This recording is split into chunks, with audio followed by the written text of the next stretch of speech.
Lewis Hamilton is back at Mercedes after the Azerbaijan Grand Prix. Do you really want to know the true reason why Ferrari let him go? Stay until the very end. This video is for you. Subscribe to stay informed about the latest Formula One news. Lewis Hamilton's choice sent shockwaves through Formula One with an intensity that seemed almost unreal, catching every corner of the sport completely off guard. Fans who had idolized him for years, journalists who thought they had seen every possible twist in his career, engineers who studied every nuance of his driving, and even his closest rivals were left speechless by a decision that defied predictions. The timing, too, amplified the shock. It came immediately after the Azerbaijan Grand Prix, a race that laid bare every frustration he had tried to suppress for months. That weekend had turned into the embodiment of all that was going wrong. Emotions spilled over, the atmosphere in the team felt suffocating, and the weight of disappointment had become too much to endure. The patience that had defined Hamilton's ability to navigate difficult seasons before was finally eroded to nothing, leaving him with only one way forward. When he had announced the move to Ferrari, the spectacle was monumental. It was marketed as the perfect union of two titans, the driver with 7 world championships and the team with a mythology unmatched in the sport's history. Ferrari painted it as destiny fulfilled, while Hamilton presented it as the bold challenge he craved at this stage of his career. The launch was filled with red banners, smiling executives, and the roar of millions of tifosi celebrating what they thought would be a return to glory. Yet behind the fanfare, reality began to crush the illusion. The Ferrari car he received was not a weapon but a burden, a machine that resisted his instincts rather than amplifying them. The car was too heavy through corners, unwilling to rotate with the precision Hamilton demanded. Its speed on straights fluctuated, leaving him vulnerable in duels where confidence and stability should have been his shield. Tire behavior bordered on chaotic, with sudden swings from manageable grip to catastrophic degradation that wrecked strategies and robbed him of opportunities. Balance, the most fundamental requirement for a driver who thrived on exploiting every margin of performance, was absent. He could feel it in every lap, that lack of trust between driver and car, the sense that he was fighting against the machine rather than with it.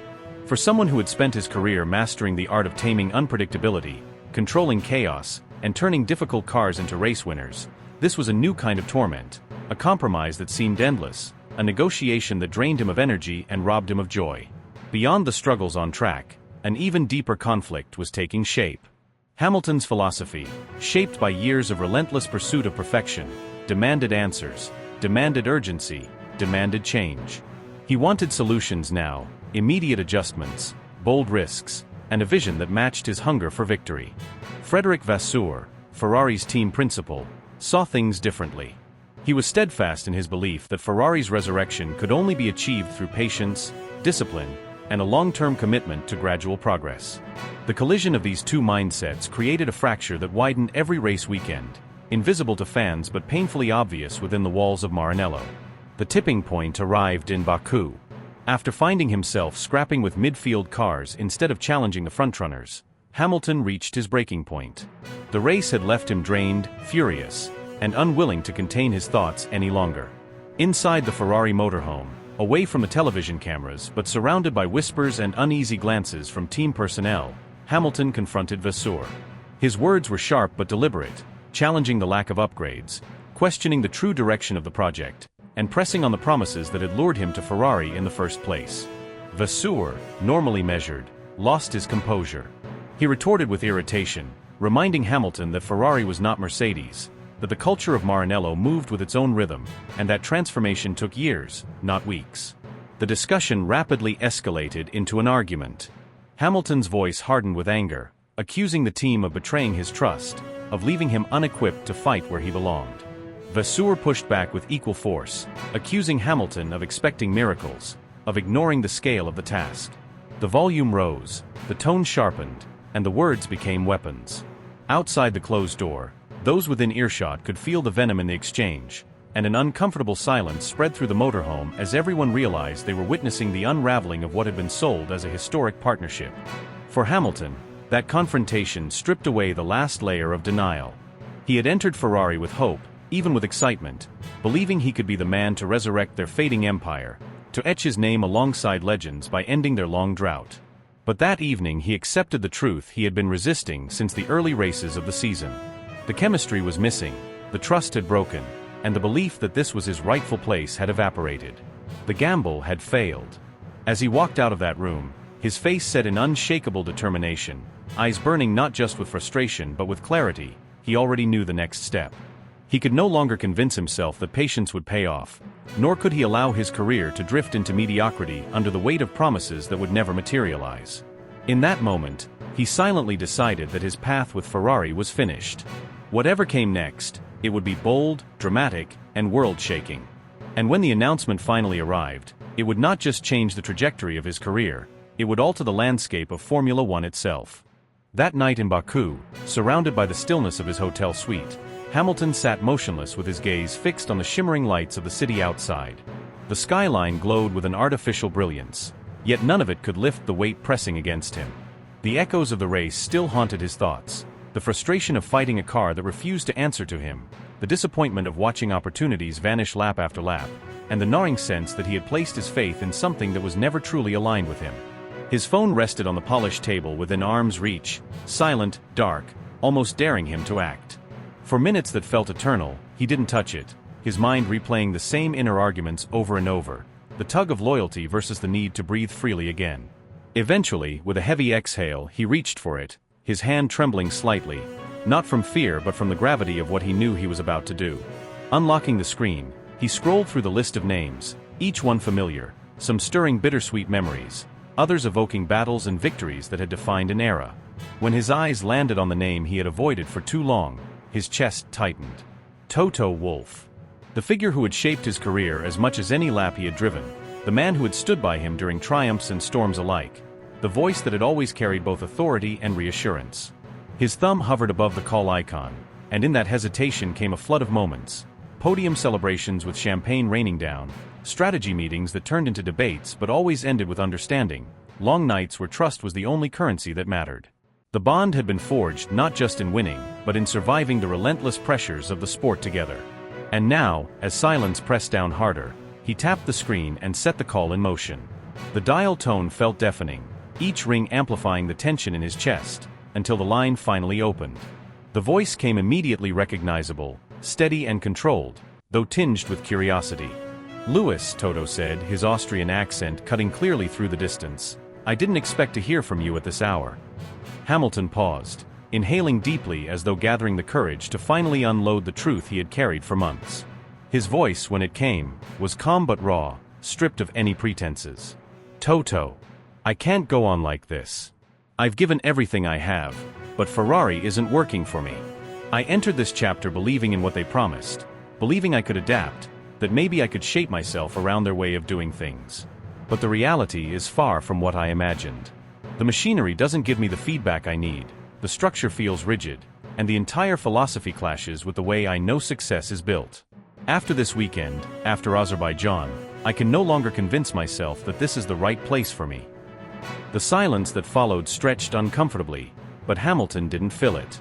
On the other end, Toto remained quiet, the weight of the confession settling in, the magnitude of what it meant taking root. When he finally spoke, his voice carried no judgment, only a measured gravity. "Are you telling me what I think you're telling me?" Hamilton closed his eyes, the city lights blurring into streaks of gold and red against the night. His answer was not improvised. It had lived inside him for weeks, perhaps longer, waiting for the moment he could no longer deny it. "Yes," he said, his tone firmer, resolute. "I want to come back. I want to return to Mercedes. This is not about contracts or money or pride. It's not even about the politics that surround us. It's about racing. It's about fighting for victories, about being in an environment where every person is pushing with the same hunger and belief. Toto, I can't allow my career to dissolve into frustration and missed chances. I don't want to fade into mediocrity or end in regret. I want to finish where I started, with Mercedes, with the people who know me, the people I trust, giving everything I have to chase championships again." His words hung heavy in the air, a mixture of plea and declaration, not only a driver searching for speed but a man reclaiming the essence of who he was. He wasn't asking for charity, he was asking for the chance to restore what felt unfinished, to step back into the arena where he had built his legacy. The silence on Toto's end wasn't empty, it carried memory, respect, and an unspoken acknowledgement of all they had accomplished together. For Hamilton, the call was more than a request, it was a turning point, a line drawn in his career, the moment he chose not to surrender to disillusion but to fight once more for the greatness he still believed he could achieve. The line remained suspended in a heavy pause, the sort of silence that doesn't feel empty but alive, almost trembling with anticipation, as though both men on either end of it were aware that destiny itself was holding its breath. It wasn't the casual stillness of two people unsure of what to say, but the charged kind that precedes moments when futures shift, when careers and legacies take a sudden turn, when history prepares to be rewritten. Then, at last, the quiet was broken, and Toto's voice, usually so crisp and measured, emerged with a softness that revealed more than any carefully prepared statement ever could. There was surprise woven through it, but also unmistakable relief, an undercurrent of hope, and an excitement that bordered on disbelief. It was as if the years had melted away, as if the bond forged in victories, heartbreaks, and triumphs had never truly been severed. "Lewis," he said slowly, the name carrying weight and affection, "I told you long ago and I repeated it many times, our door never shuts on you. You are not just a driver in our records, not just a champion we once had, you are part of who we are. You are embedded in our DNA. Circumstances pulled us apart, timing and politics worked against us. But none of that erased the truth of what we built together. If today you stand ready, if your heart and your mind are aligned with what you know deep down, then we will bring you back. We will open everything again because the truth is, we have always wanted you back." For Hamilton, those words cut through weeks of turmoil like sunlight breaking through a storm. The endless speculation, the suffocating whispers of doubt, the tension that clung to him every morning as he faced another headline, all of it seemed to dissolve in an instant. His shoulders eased, the heaviness in his chest lifted, and slowly, almost cautiously at first, his lips curved into a smile, not the forced grin for cameras but a genuine one, the kind that reached his eyes. With steady conviction, his answer came, strong and unshaken.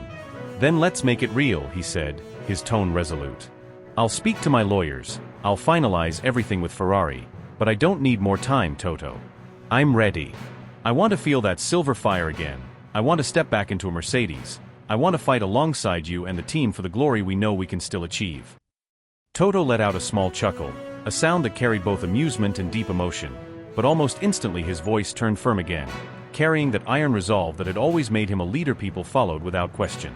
"Lewis, you have to understand," he said with conviction, "this is not just about legal documents or negotiations. This goes far beyond contracts and politics. This is about something that has defined a generation of fans. Something that has shaped Formula One itself. Every person in that garage, from the engineers who burn midnight oil analyzing data, to the mechanics who give their sweat day after day, to the supporters around the world who never stop chanting your name, they all feel this. You and I, we did not just win titles, we created a story, a dynasty, a standard of excellence. It was unique, it was extraordinary, and maybe, just maybe, it was never truly finished. Perhaps what we thought was the end was only an interlude, a pause before the inevitable return. So hear me now, without condition or hesitation. Welcome home, Lewis." Hamilton closed his eyes for a brief moment, letting every syllable sink in, feeling the weight of belonging return to him. It wasn't a simple agreement, it wasn't just another career move. This was a reclamation of identity, a reunion with something that had always been a part of him. For the first time in months, he felt whole again, and for the first time in years, he felt as though destiny had led him exactly where he was always meant to be. In the days that followed, the atmosphere surrounding Lewis Hamilton became almost unbearable with intensity, as though every corner of the racing world was holding its breath while his future was negotiated behind sealed doors. His representatives, a close-knit circle of seasoned advisors and legal minds, worked without pause, analyzing clauses and obligations in microscopic detail, searching for any possible escape route from the commitments he had signed with Ferrari. What should have been a proud chapter in his illustrious career had quickly turned into a trap, and each conversation with Maranello's hierarchy was like walking into a lion's den. Ferrari's leadership, usually adept at masking their emotions behind corporate diplomacy, could no longer contain their outrage. John Elkann, typically composed and strategic, expressed disbelief and anger, while CEO Benedetto Vigna was said to be furious that so much had been invested in a project now threatened with collapse. Fred Vasseur, who had personally staked his reputation on bringing Hamilton to the Scuderia, was left seething, convinced that the move would tarnish both his credibility and Ferrari's image. The Italian media, never shy about dramatic headlines, turned the episode into a national scandal. Front pages screamed betrayal, with caricatures and biting commentary accusing Hamilton of abandoning tradition, dishonoring Ferrari's legacy, and fleeing under pressure. Every radio talk show, every television debate, and every column became consumed by the story. Some argued he lacked the patience required to tame the unique pressures of racing in red, while others claimed that Ferrari itself had failed to deliver the environment a driver of his stature required. Meanwhile, Hamilton remained eerily calm. To those around him, his composure was striking, almost unnerving. He displayed no visible regret, no hesitation. The decision in his mind was made, and there was no turning back. For the first time in months, perhaps even years, he felt clarity about his path, a clarity that burned brighter than any criticism could extinguish. In Brackley, the response could not have been more different. Inside Mercedes headquarters, the possibility of Hamilton's return electrified the corridors.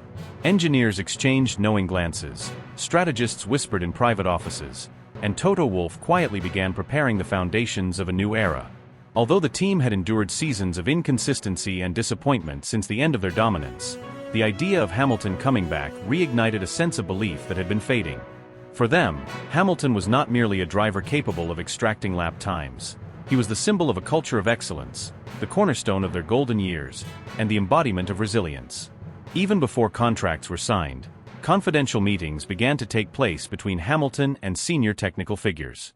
In dimly lit rooms filled with design blueprints, simulation data, and prototype schematics, they listened to his insights with rapt attention. He spoke about the weaknesses of the current machine with precision, pointing out areas of instability, inefficiency, and untapped potential. His vision for upgrades was bold, demanding, and uncompromising, but it inspired those who had longed for direction. When the announcement finally reached the public, it detonated across Formula One like a thunderclap. Social media imploded under the weight of divided emotions. Some celebrated wildly, convinced that Hamilton's true place had always been with Mercedes, and that destiny had corrected itself. Others were outraged, accusing him of quitting too soon, of abandoning a challenge that many felt he owed to the history of Ferrari. Online forums, podcasts, and broadcasts spiraled into heated debates that lasted for days, with fans dissecting every possible angle. Former world champions offered their perspectives, team principals speculated about hidden factors, and commentators declared it one of the most sensational mid-season shifts in living memory. The timing, so close to the aftermath of the Azerbaijan Grand Prix, only fanned the flames. Rumors swirled that the frustrations of that specific weekend, the strategic missteps, the lack of pace, the atmosphere within the Ferrari garage, had been the final push that convinced Hamilton he could not continue down that path. Yet for Hamilton, none of the noise mattered once he set foot again inside Mercedes headquarters. The flashing cameras captured the spectacle of his arrival, but what pierced through his heart were the genuine smiles of recognition. The engineers who had celebrated titles with him, the mechanics who had stood shoulder to shoulder during the hardest nights, the staff who had shared in both triumph and heartbreak, these were the faces that reminded him why this decision was right. The air carried a sense of homecoming that no amount of red uniforms or Italian anthems could replicate. When he finally embraced Toto Wolff, the moment spoke louder than any press conference ever could. It was an embrace of trust, of loyalty restored, of a shared mission reignited. Later that same day, behind closed doors in a meeting room shielded from prying eyes, Hamilton addressed the team with candor and fire. He spoke of lessons learned, admitting openly that his venture into Maranello had been an error in judgment. But he did not frame it as defeat. Instead, he described it as a trial that had sharpened him, an experience that had reignited his hunger rather than diminished it. His words carried conviction as he vowed to push harder than before, to exploit every ounce of performance from the car, to lead development with relentless focus, and to re-establish himself as the reference point in Formula One. He promised not only to drive but to inspire, to lift the entire garage, to inject belief back into every corner of Brackley. The engineers, listening intently, felt a surge of motivation that had been missing for too long. They saw in him not a returning veteran clinging to past glories, but a warrior renewed, sharper, more determined, and ready to fight with everything he had left. The build-up to Hamilton's reappearance in silver carried an intensity that could be felt in every corner of the paddock, an energy that seemed to vibrate through the garages, down the pit lane, and into the grandstands where supporters gathered with anticipation. The mechanics moved with an urgency that betrayed their excitement. Engineers spoke in hushed tones as though aware they were preparing for something far greater than just another session, and the journalists who had covered countless seasons leaned forward, sensing the narrative of a generation taking shape before their eyes. Rivals observed with expressions that combined unease and admiration, fully conscious that Hamilton, aligned once more with the machine that had propelled him to dominance, represented an unpredictable and formidable challenge that could destabilize their carefully laid championship strategies. For those in the crowd, the moment transcended sport. The sight of his unmistakable black helmet gleaming under the artificial lights, the polished silver car standing ready inside the Mercedes garage, and the three-pointed star towering above created a vision that felt more like destiny reclaiming its path than a simple reunion between driver and team. Every cheer from the fans echoed not just joy but relief, a feeling that the story which had once seemed paused was finally being continued. Supporters remembered the countless duels, the records shattered, the heartbreaks endured, and the victories that defined an era, and now they watched as the curtain rose on a new act that promised to be even more dramatic than what had come before. Hamilton's choice to return was not a conventional career adjustment, but an emphatic declaration of intent. It communicated resilience, self-awareness, and a refusal to allow missteps to dictate the legacy of a champion. The message was layered and profound. Greatness lies not only in dominance but in the courage to face mistakes, to realign with one's true course, and to pursue unfinished business with unrelenting determination. In a sport where loyalty often buckles under the weight of corporate deals and shifting allegiances, his decision represented a powerful reminder that history and emotional connection still hold immense value. It was a reunion built not on convenience but on conviction, one that underlined how deeply intertwined his identity had become with the silver machines that had carried him to so many triumphs. The return also unsettled the equilibrium of Formula One. Rivals recognized that the reappearance of Hamilton at Mercedes was more than symbolic. It signaled a strategic earthquake that could alter the trajectory of the season. Every lap he would complete, every strategy he and his engineers crafted, would be scrutinized with a mixture of fear and fascination by those who understood what a reinvigorated Hamilton meant. For fans, the move rekindled emotions that statistics could never capture. It was the restoration of a connection forged through years of battles and victories, a partnership that had become legendary and now promised to deliver even more unforgettable moments. Most of all, the decision reignited something within him that had seemed dormant. The hunger returned, sharper than before, as if the detour away from Mercedes had only fueled his drive to prove himself once more. His gaze carried a new intensity, his body language spoke of discipline and purpose, and his words revealed a man intent on rewriting the narrative with precision and passion. With every sound of the engine reverberating through the circuit, with every set of tires pushed to their limit, it became evident that this was not a nostalgic return but the ignition of one of the most captivating and unpredictable chapters in the long history of the sport. Formula One has always thrived on rivalries, redemption, and the relentless pursuit of glory, and Hamilton's comeback embodied all of those elements in their purest form. It was not just a continuation of his journey, but the rebirth of a saga destined to echo through racing's history for generations.